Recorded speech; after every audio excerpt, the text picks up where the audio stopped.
friends, you are welcome to our channel A to Z study. आज हम लोग back to back 4 question करेंगे। चारों क्वेश्चन काफ़ी इंपॉर्टेंट है और ये आप चारों क्वेश्चन पहले देख लीजिए। इस क्वेश्चन को आज हम लोग कवर करने वाले हैं। तो सबसे पहला क्वेश्चन जो है आपके सामने वो है, दिए गए चित्र में A B is equal to A C और कोण A C D is equal to 105 degree है, तब कोण बी ए सी का मान निकालना है। और इसका 4 ऑप्शन दिया हुआ है, 60 डिग्री, 105 डिग्री, 30 डिग्री और 75 डिग्री। नेक्स्ट क्वेश्चन जो हम लोग आज कवर करेंगे वो करेंगे, यदि ए माइनस बी का 30% इज इक्वल टू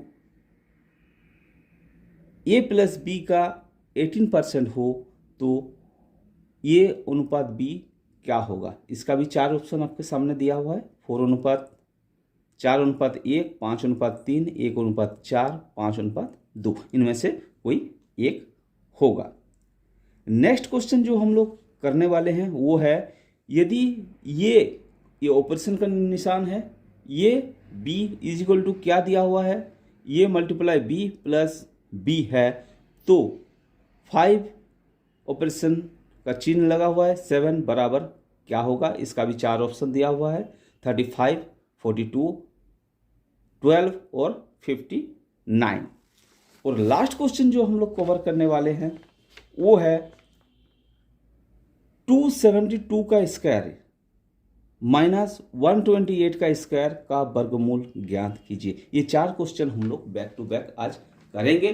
तो सबसे पहले मैं आज आपके सामने ला रहा हूं पहला क्वेश्चन। पहला क्वेश्चन में क्या दिया हुआ है आपको, पहला क्वेश्चन में दिया हुआ है ए बी और ए सी। A B A C equal है, यानी ये वाला साइड और ये वाला साइड जो है, यानी भुजा जो है वो क्या किया हुआ है, इक्वल दिया हुआ है, बराबर दिया हुआ है। और क्या दिया हुआ है, ए सी डी, यानी ए सी डी ये आपका दिया हुआ है 105 डिग्री का।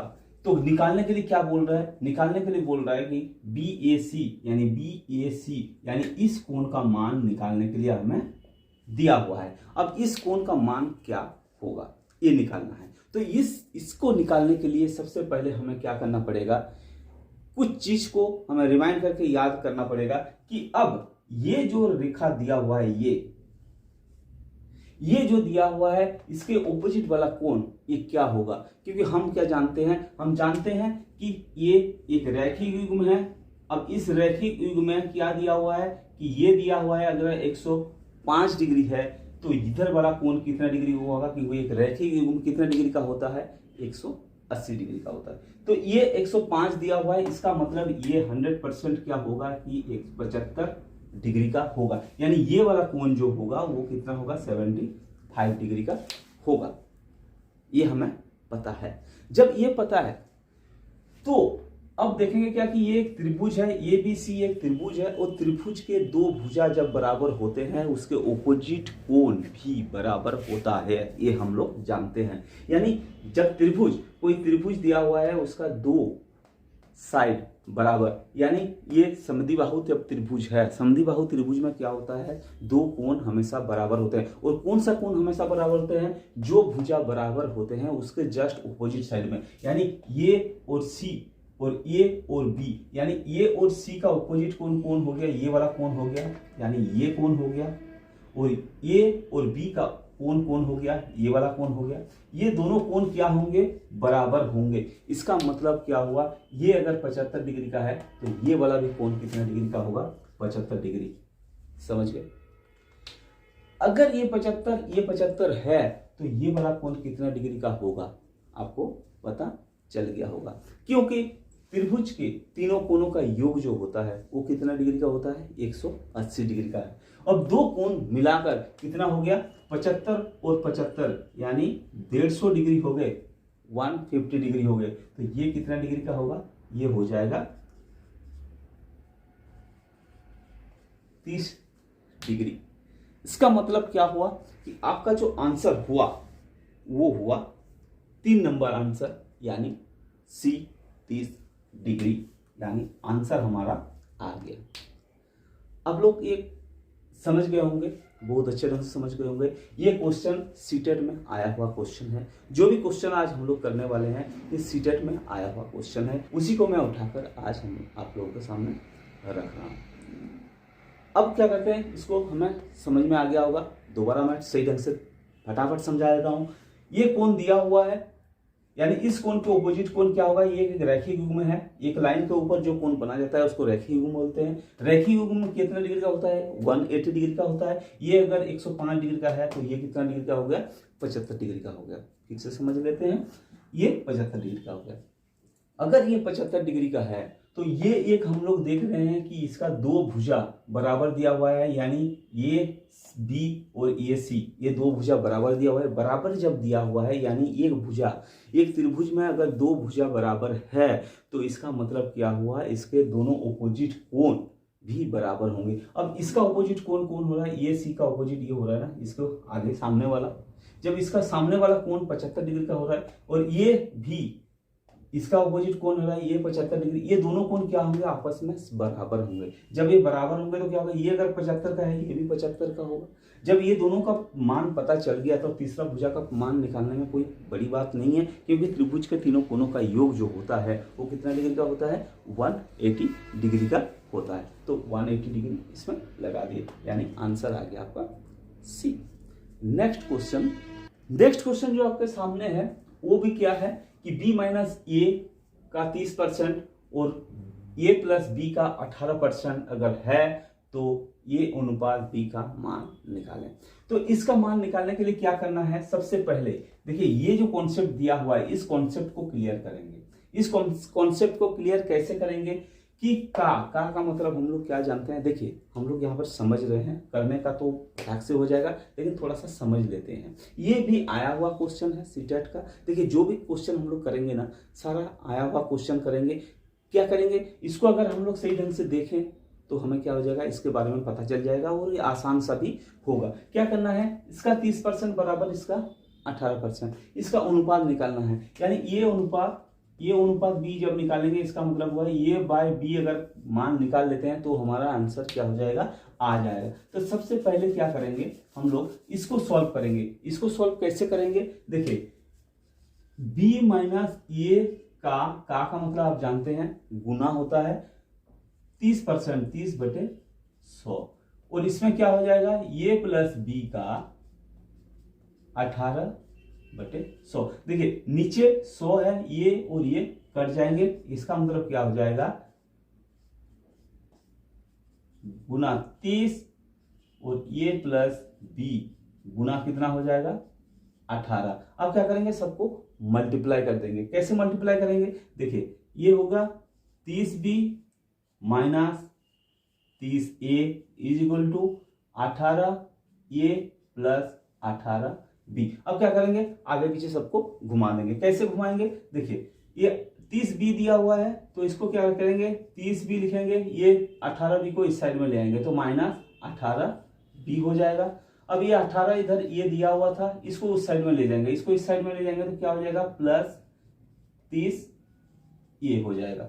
अब ये कितना, दोनों को जब सब्ट्रैक्ट करेंगे, तो कितना आएगा, ये 12b इज इक्वल टू, ये दोनों को प्लस करेंगे तो कितना आएगा, ये 48 ये होगा। अब क्या करेंगे, इस b को इधर भगा देंगे। जब इसको b को भगा देंगे और 48 को इधर भगा देंगे तो ये क्या हो जाएगा, 12 divide by 48 is equal to a by b।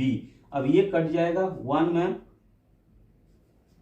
यानी a divide by b is equal to 1/4। इसका मतलब हम लोग इसको लिख सकते हैं क्या, कि a अनुपात b बराबर 1/4, यानी हमारा आंसर क्या हो जाएगा, 1/4, यानी तीसरा वाला आंसर हमारा सही है। समझ में आ गया है, दोबारा मैं समझाता हूं। सबसे पहले इस लाइन को क्या करेंगे, हम लोग सॉल्व करेंगे, क्योंकि इस लाइन दिया हुआ है, ये लाइन एक दिया हुआ है कि b माइनस ए का 30% is equal to A plus B का 18%। अब इसी चीज को सॉल्व करेंगे। सॉल्व कैसे करेंगे?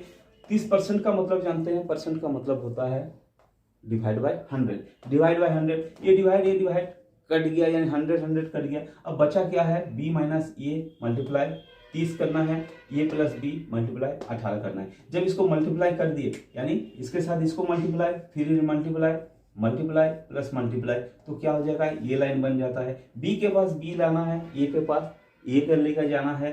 12b और 48a बच जाएगा। अब जब इसको डिवाइड करेंगे, क्योंकि अनुपात को क्या है, b, ये अनुपात b को a बटे b लिख सकते हैं। जब a बटे b बराबर कितना आया? ये तो अपन में 4, इसका मतलब क्या हुआ? ये अनुपात b बराबर क्या हुआ? ये अपने अनुपात 4। आशा करता हूँ अच्छे ढंग से आप समझ रहे होंगे। दोबारा आप इसको देख लीजिए, अपने आप में एक बार कर लीजिए। 100% श्योरिटी है कि आप इसको आराम से समझ जाएंगे, और एक बार अगर आप समझ जाते हैं तो ये आप जिंदगी भर नहीं भूलेंगे। तो नेक्स्ट क्वेश्चन मैं आगे लेता हूँ।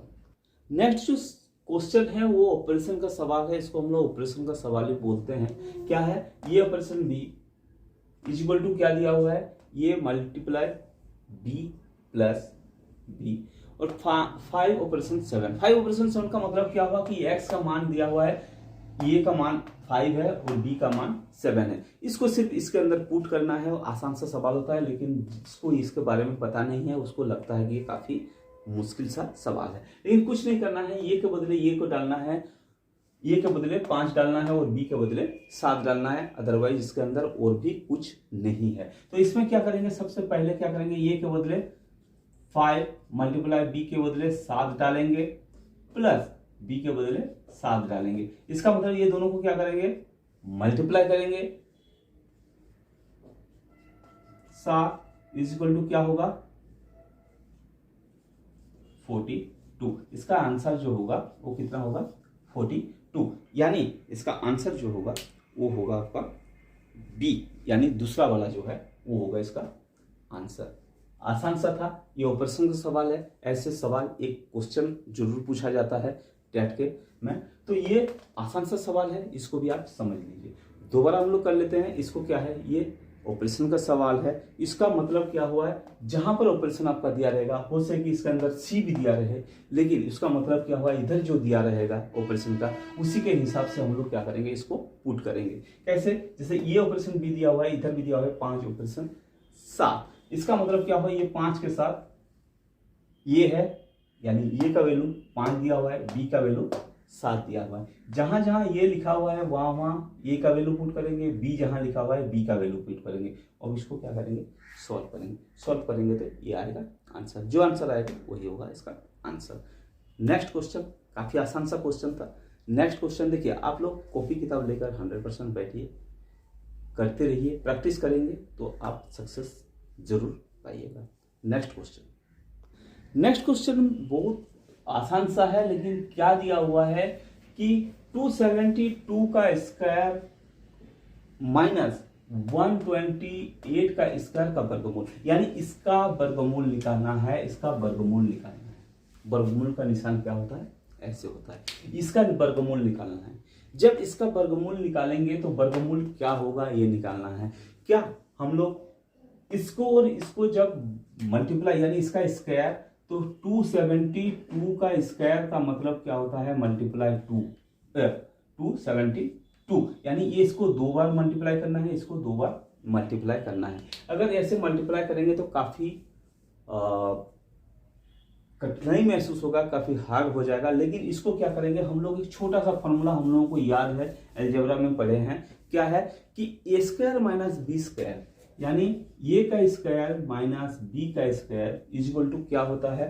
ये प्लस बी इंटू ये माइनस बी। ये हम लोग पढ़ चुके हैं। अगर इसी फॉर्मूला को इसके अंदर डाल दिया जाए, इसी फॉर्मूला के रूप में इसको लिखा जाए, इसको मान लेते हैं ये और इसको मान लेते हैं बी, तो क्या होगा? ये यानी 272 प्लस 128, और ये क्या हो जाएगा? 272 माइनस 128। ये हो जाएगा। अब ये हो जाएगा तो क्या करना है इसको, देखिए ये रूट के अंदर में है तो ये भी रूट के अंदर में आप लिख दीजिए।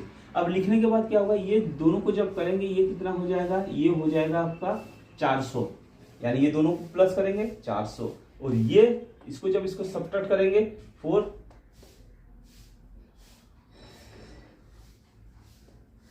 4 144। अब इसको क्या करेंगे, रूट के अंदर में है 400 का रूट कितना होता है जी 20, और इसका रूट कितना होता है 12। अब इसका मतलब कितना हो गया, ये दोनों को जब मल्टीप्लाई कर देंगे 0 4 2, यानी 240 आ गया इसका आंसर। करें क्या हम लोग इसको वर्गमूल निकालने के लिए बोला था। वर्गमूल का मतलब होता है इसको रूट निकालना है, रूट के अंदर पुट करना है हमें रूट के अंदर पुट करने के बाद क्या करेंगे, ये जो दोनों चीज दिया हुआ था यानी 272 और 128 जो दिया हुआ था, इसको ये मान लेंगे, इसको बी मान लेंगे, ये मानेंगे और बी मानेंगे तो क्या हो जाएगा, ये आसान सा हो जाएगा। अगर ए और बी हम लोग नहीं मानते हैं, ये क्या होता है मुश्किल सा सवाल हो जाता। लेकिन इसको क्या करेंगे, ए और बी के रूप में लिख दिए, ए स्क्वायर माइनस बी स्क्वायर, ए स्क्वायर माइनस बी स्क्वायर बराबर क्या होता है ए प्लस बी इंटू ए माइनस बी। अब ए प्लस बी इंटू ए माइनस बी के अंदर क्या करेंगे, पुट कर दिए, ए प्लस बी कर दिए और ए माइनस बी कर दिए। ये दोनों को सॉल्व करेंगे तो 400 आएगा, ये दोनों को सॉल्व करेंगे तो 144 आएगा। और ये क्या है, ये रूट के अंदर दिया हुआ है। जब रूट के अंदर दिया हुआ है तो रूट से बाहर निकालने के लिए क्या करते हैं, उसी से ही मल्टीप्लाई, यानी ये 400 को हम लोग क्या लिख सकते हैं 20 मल्टीप्लाई 20 लिख सकते हैं, और इसको क्या लिख सकते हैं 12 मल्टीप्लाई 12। अब जब 12 मल्टीप्लाई 12 हुआ, रूट के अंदर है, रूट का मतलब होता है दो में से एक बाहर निकालना। ये दो में से एक बाहर निकल गया और ये दो में से एक बाहर निकल गया, यानी 20 मल्टीप्लाई 12 यानी 140। ये जो आंसर है इसका आंसर हो गया आपका दूसरा वाला आंसर होगा, जो कि सही है। ये भी टेट में आया हुआ क्वेश्चन था। तो इसी ढंग का धीरे धीरे हम लोग क्वेश्चन करते रहेंगे और आगे सीखते रहेंगे। तब तक के नमस्कार, धन्यवाद, थैंक यू।